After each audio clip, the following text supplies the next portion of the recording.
Japarra de la Fuente, Koldo Soret, kaixo, ongi etorriak. Bueno, lehenik eta behin, hau ez da programa arroxa bat, baina nola hainbeste urte elkarrekin, eta oraindik hain ongi. Koldito pazientzia handikoa da. Guztetu edala, sekretu handiena. Ez, ondo moldatzea.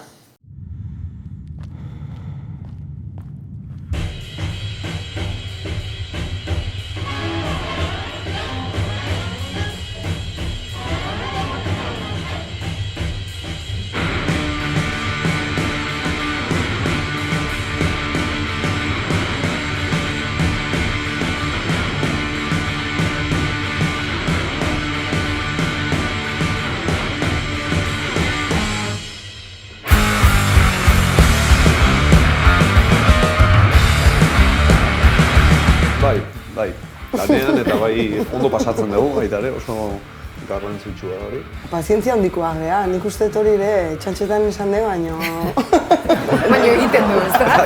Bai. 2012an lehen aldi izan Donosti ingurun, urte batzu pasa dira, eta aurrera, topera. Bai, egia esan konturatu gabeko zerbait izan da. Konturatu geanerako 10 urte pasa dira. Eta ja lau diska egin ditugu, osorik, EP-ak, singleak, bueno, hor gabiltza gelditu gabe.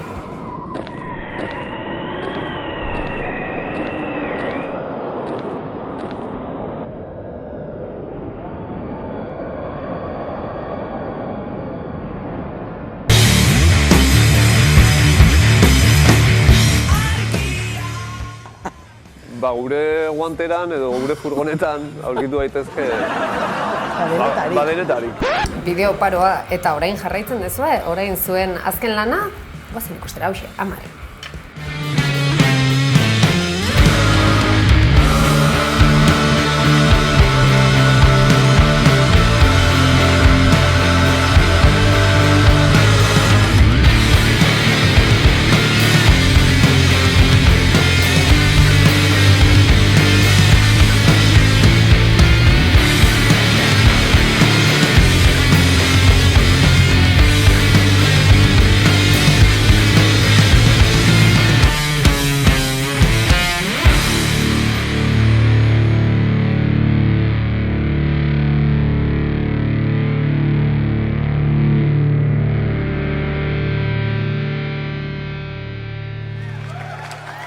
Hauxe zuen azken lana, nolako izan da, honen sorkuntza? Bueno, azkeneko kontzertua eman genuen urrian, Mexikon, Ciudad de Mexikon, eta, bueno, hilabete batzuk hartu ditugu pixka bate zuzenekoetatik eta deskantsuan, eta esan genuen, ja sorkuntza prozesuan sartu ginean. Kolizok ezak igelirik egoten, orduan kontzerturik ez badago, kantuak egiten hasten da. Hola automatiko eta, bueno, egia esan beti jotzen jarraitzeko kantu berriak eukitzea asko eskertzea. Bestela gure aspertutegea gure kantuekin eta... Mexiko kutxun dezu, Mexiko kutxun dezuen, Mexiko kikutu zaitue, beste musika latinoa, kumbiak eta, zeiek esango luke, Euskal Herrian nola uztartzen da, roka kumbiarekin tope, kantzatu behar dugu, gehiago hori ere egia da. Noski, bai ez. Ze gutxiago ezin. Imposiblea da.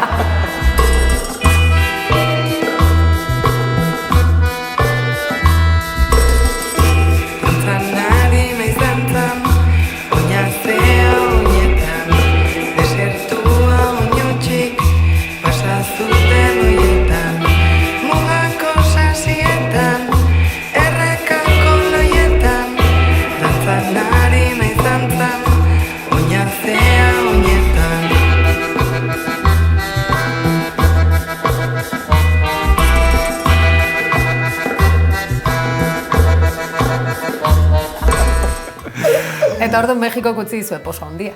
Bai, bueno, hasi lehenengo aldi hau ginean nik uste 2015-16an. Bai, Mexikali eta... Bai.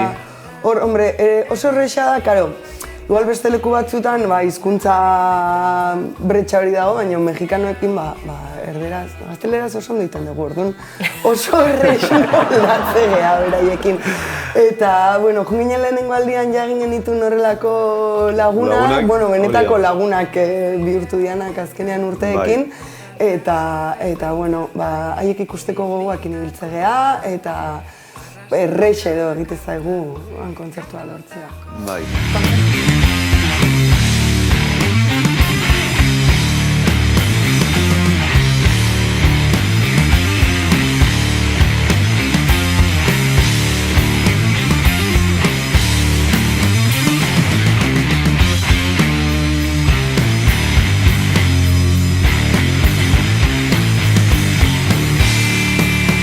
Kontzertuak lortzez ari zeatela, behin baino gehiagotan irakurri dizut, ezta? Eta pandemia ostean akaso gehiago, ezta? Pixka bat hemen lauskotu dela egoera, kontzertuak, zailagoa, osea, askotan deitze zaituela gehiago, akaso kontzertuak emateko kanpotik, Euskal Herritik kanpo, hemendik baino, gehiago joten zeatela Espainia aldera edo Mexiko aldera edo Euskal Herrira berta baino.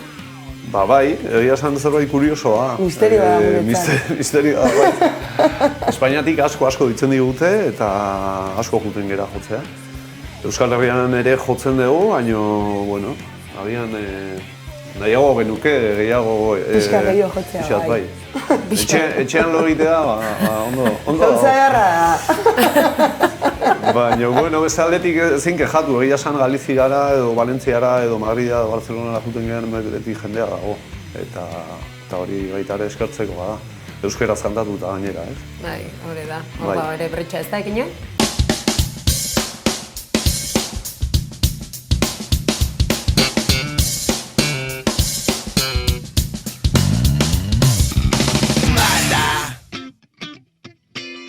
Ikerketa lan honi esker jakin dugu Sito Millankoren herrian ere bigarren aldiz edo auskalo zemagarren aldiz jotuko dutela, baina Euskal Herrian ze pasatzen da.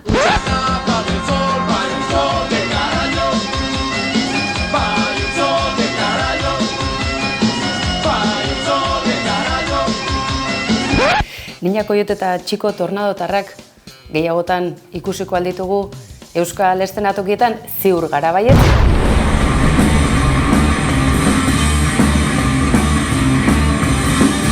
Baina izue, goazen arakatzera hemerotekan gauzatxo batzuk aurkitu ditugula. Me voy a lanzar a la piscina. Izan ere, erreferentziazko musika taldea, euskaraz abesten dutenak, euskarazko sorkuntzak badirudi Espainiako estatuan, harrera ona izan duela, baina zer nola ikusten dute hango kazetari edota Mad Cool bezalako festivaletako adituek? Hoy estáis aquí en Madrid, en el Mad Cool. Yo creo que eso es necesario, ¿no? No quedarse encerrado en casa y demostrar lo que haces por todos los lugares posibles, ¿no? Sí, la verdad es que no solo nos hemos movido en España, sino hemos estado con el último disco, hemos estado en Japón, en Estados Unidos, en Chile, en México, por todo el mundo. Y al final cantamos en euskera, ¿no? Que era normalmente... Pues no te esperas igual tan buena aceptación por ahí, pero bueno, estamos demostrando que el rock no entiende ni de idiomas, ni de fronteras y está guay. Yo creo que el euskera se merece viajar un poco también. Siempre lo he dicho, si muchas veces vamos a conciertos, a festivales, a ver a bandas que cantan en inglés y me voy a lanzar a la piscina, el 60 o el 70% de las veces la gente no sabe qué está escuchando y simplemente es la emoción de la música, ¿por qué no va a pasar también, en este caso con el euskera, ¿no? Bueno, ikusten duzue zer nolako ikusmoldea euskarari dagokiona, ezta? Zenbaitzuk aitortzen dutelako gaztelania soilik dakitela ingelesez ere ez dakitelako. Beraz, lasai, euskaraz sortzeagatik arazorik ez izan, ingelesez ekoitzitako ere ez baita ulertzen zenbaitzuren ikuspegitik. Tira, gaurko hemerotekako arakatze ikerketa honen helburua izan da, euskaraz sortuta mundu osoa zeharkatzeko erronka bakarrik ez arrakastaz zeharkatu dituztela. Dagoeneko 100 estenatoki milaka lagun egin dituzte honezkero, bidai agentzia bat antolatzeko moduko baliabideak badauzkate honezkero hauek eta entzun duzuen Mexikoren ikutua bakarrik ez, Japoniara joatea ere oso gustoko dute, eta aizue, euskararekin mundu osora, aizue, inolako konplexurik gabe eta harago joan da gainera, ez? Arrakasta hori lortzera noski baietz. Onaino, gaurko Ikil doktorea.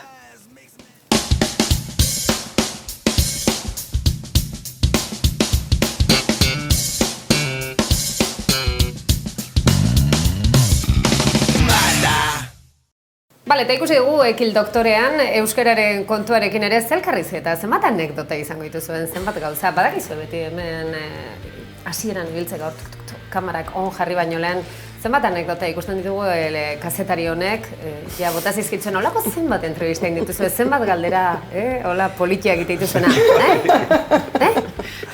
Hombre, galdera inozoak erantzuteko praktika ere hartu azkenean. Eskerrik asko. Gustoko ditugu galdera inozoak, egia esan bai. Zeola ematigu erantzun inozoak emateko aukera, eta oso erantzun inozo zalea gea argi dago. Badakizu musika zuzenean saioa daukau. Gutxitan agertu zeatea Maikan eta oso gutxitan emititu dugu gaineran, baina musika zuzenean kojo gure launak. Hauxe, hitz-bitan zuen ingurun, ezen ikusten.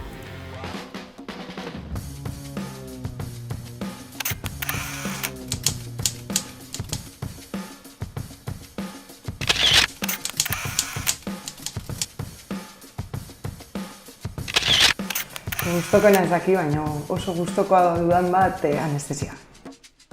Nik dut aukeratuko dut.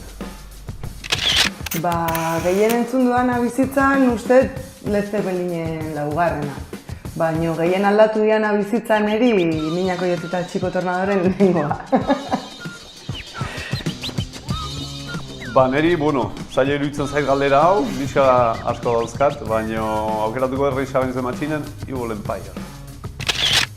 Esango dut Niko Etxarten Euskal Herri rock'n'rollen.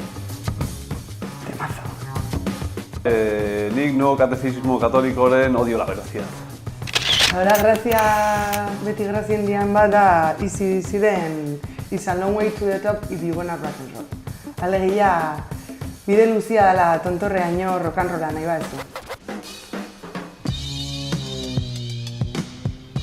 Anestesiaren bere burua atxilotzen duen animali bakarra gara. Animali bakarra. Hola, mundu mailan orokorrean asko gustatzen zait Cindy Blackman.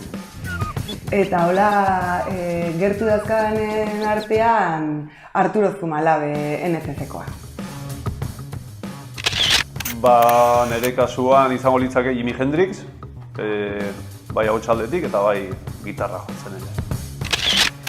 Denetarik, segun noiz nola, baina gustoko etxean biniloa eta ibilgailutan faltan botatzet lehengo kaset sistema. Nere kasuan biniloa izango litzake gehien gustoko dudana, baina iruditzen zait formatu guztiko gatela azkenean bere xarma, bai CD-ak, bai kaseteak ere. Eta bai, MP3-an batzutan bai gare komodoa entzutea. Leku konkretu bat baino gehiago, edozein zulo txiki jendian presioa dakana, edo leku handi bat jendian presioa dakana, bai. Ni gaztetxe petatu eta izerritxu batean. Hori da gustoko dudana. Nik uste gauza bera, lekua baino giroa. Giro potentea dagoen edozein leku. Niretzat baita ere leku berezi bat, leku konkretu bat esan beharra, nahiago dut leku soinu ona daukan leku batean eta giro ona dagoen leku batean. Kostatzen zait asko bakarra aukeratzea. Eta hola oso gaztetan ikusi nun Rage Against the Machine zezen plazan, zezen usaiarekin eta izan zen hostia. Geroago ikusi nun The Cramps azkena festival batean eta flipa bat izan zen bai. Eta hola azken urteetan sorpresa handiena kadabar ikusi nunean, gainera azken arropeko eszenatokiko albotik, gure egun berean jotzutenean, eta hori, azken urtetakoa. Niretzako de Prodigy, La Casilla, Bilbon. Kriston kontzertua izan zen, eta kristona pasaren nuen. Erosi nuen kasetean Borreroak baditu milaka aurpegi. Ez daki, hasiera bat, ze hortikan aurrera hasi nintzen erosten diskapila bat, oraindik ez neukan bizi horikola, eta orduan ere diruia guztia gastatzen nuen diskatan. Bai, nire kasualidadea da, baina erosi nuen Negu Gorriaken lehenengoa, viniloan, bai. Nik 13-14 urte nituen, goratzen ez gainera hortan hondartzara jo nintzen. Vinilo erosi nuen da hondartzara jo nintzen viniloarekin. Eta hortik, diskoari buelta eta buelta.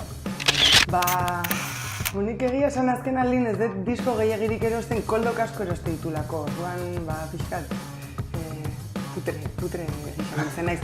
Baina azkeneko erosi nuen Rukularen diskografia pendiente nuen eta kontzertu batean zizkaten diska. Kostatu zitzaidan patzia, baina lortu dut. Azkenekoa erosi nuena izan zen viniloan Zutagarren jaiotze basardia. Lehenagotik nuen CD-an eta bastardoan topera entzundako diskoa da eta viniloan izan bat nuen. Hori izan zen.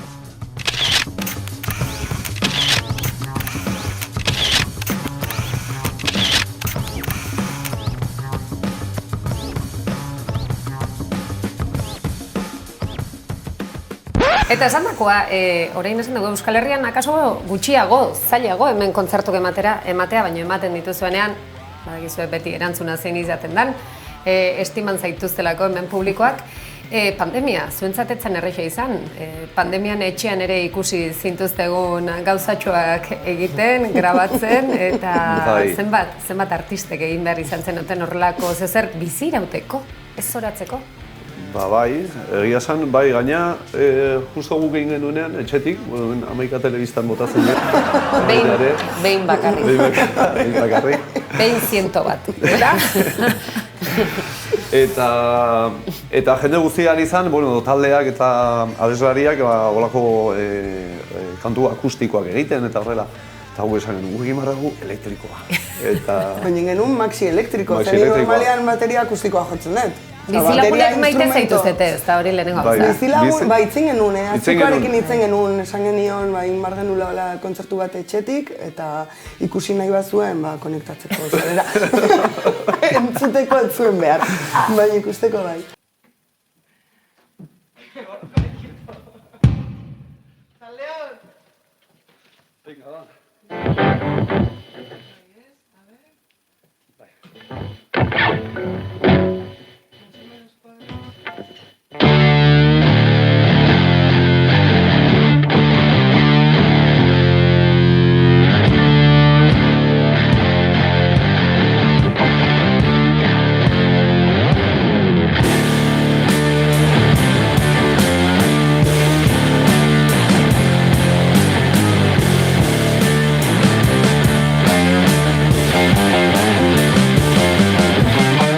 Zenba denbora, probak egiten genuen guinean, zenba denbora olako traia sartzen da. Ordu berditxo bat hola eta, esperientzia polita izan zen. Pandemia zemoz, gogortu egin zaituzte edo proba fuertia izan da edo zer? Egia esan lehenengo zatia oso ondo sartu zitzaigun, siesta botatzen eta ibili ginean, aspaldiko partez. Egia esan, bai. Eta gero ja bai, hasi ginela, jotze genuen etxean, baina volumena faltan botatzen hasi ginean. Eta orduan atera zitzaigun aukera, hori bai Amaikan atera da, pare bat zientaldiz. Dokan jotzeko aukera, instrumentokin, eta hori izan zen pasada bat. Gozamena izan zen. Hori volumena, ez ginen konturatzen ze punturaino botatzen genuen hori faltan. Eta orain norantz zoazte, 10 ikusi dugu zatitxoa, gero izango dugu aukera gehiago ikusteko, norantz zoazte? Norantz fizikoki edo mentalki? Dena, neska. Ikusek batzutan bibidetatik juten da, baina batzutan elkarrekin ere. Printzipioz hasten geha Asturiasen, baina bai goaz Valentzia, Castellón, Zaragoza, Logroño, Galizia, Madrid, Barcelona,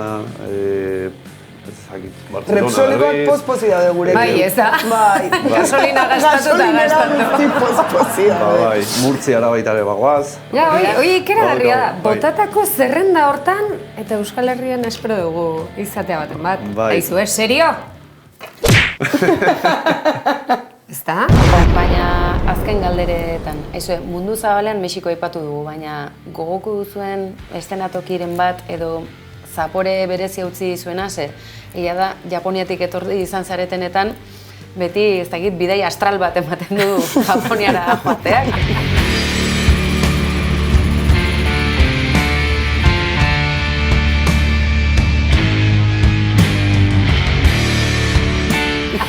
Bueno, hori adibide bezala bota dut, baina badaukazue baten bat bereziki berriz itzuliko zaretelako, edo berriz itzulineko zenuketelako, edo bihotzean dara mazulako. Txilen nik adibidez hori zapen oso ona dukat. Beti harrera oso ona izan dugu, Txilen ere. Eta... Bi aukera zela, talde bat edo bidaia agentzi bat. Orduan, Cancunen beti gustora. Cancungo irudiak ikusi ditu gainera, ez dira edonolakoak, Mexiko zabala delako. Baina ez direnez bereziki guzti, orain bai guzti beharko duzuela. Euskal Herrian nora joango zinakete udara honetan?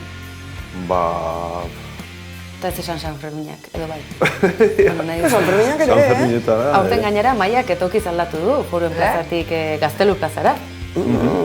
Bai, Euskal Herrian noa joan gainak, ez dakit, ni azken arroken jogen uneko zoritzapen politeak eta adibidez. Baina, ez dakit, Oñatiko gaztetxea pasada bat ere. Gaztetxeak egia esan oso guztoko. Iparraldean ebai oso gustora ibiltzea egia esan beti normalean, iparraldetik handitze egutenean, planaz izaten da. Areto txikiak ez gainera, gaztetxeak aipatu dituzue, areto txikiak gertutasun horrek indarra ematen du, ezta? Estenatoki handiek azkenean publikoa pixat urrun gelditzen da, edo gaztetxeko berotasun hori daukate, ez? Eta espero ezagun, ezakit, neguan gaztetxe biratxo bat egitea gustuko genuke. Esperoan egongo gara, zuekin batera egongo gara, Oñatiko gaztetxean ikusiko gara. Zosi bai, ez ziur bai, ez? Zue bai suerte Oñatiko gaztetxekoan. Hemen ja, badaukazue, hor dago, botan data. Bikote, plazerra, beti bezala zuekin egotea, lan bikainan, 10, gehiago batan entzun dugu noski nola ez. Eta eskerrik asko, eta ibilbide luzea, pazientziakin jarraitu. Ibilbide luzea! Benetan plazer bat zertelako, jarraitu urte askoz. Eskerrik asko. Esker.